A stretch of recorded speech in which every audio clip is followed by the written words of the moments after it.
Hello, my name is Laurel Gallman, and this is my personal philosophy of education.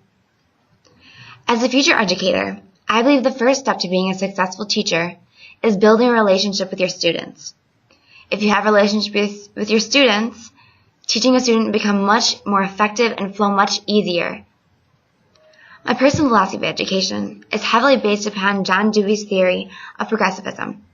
I believe that teaching through real-world experiences such as going to a nature preserve and learning about how plants synthesize, or going to a bank and learning about math. Subject to the time period, this is a very effective method.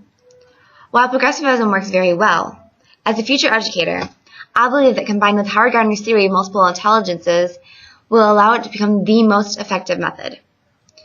Being that all students learn in different ways, you need to be able to accommodate to the way they learn. Some students may be social or very intrapersonal learners. They like to talk to people, and that's the way they learn best. And others may be interpersonal learners, where they like to think inside their head. They like to reflect upon what they think. They like to write it down, and they're not very social. So you need to find a good balance in between. Sometimes you need to do social activities that will help the interpersonal learners stretch their abilities. And then you need to do reflective activities to help the intrapersonal learners stretch their abilities as well. Culture and gender differences are another factor of why students learn differently. Cultural differences need to be addressed and acknowledged. An educator should ask their students about his or her culture with true curiosity. Share stories of your own culture with a student and build a real relationship. And if you don't ever build a real relationship, then your student will never strive to please you and do as you say, because they don't have a real respect for you, because a relationship was never established. Building a relationship with culture goes along with the cultural difference theory, the belief that academic problems can be overcome if educators study and mediate the cultural gap separating schools and home. Another step to take when encountering cultural or gender differences would be to avoid stereotypes at all costs.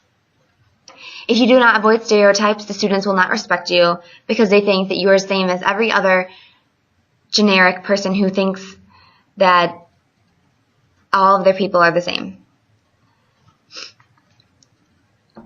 You also need to be aware that boys and girls learn much differently than each other, and you need to be patient with each of them.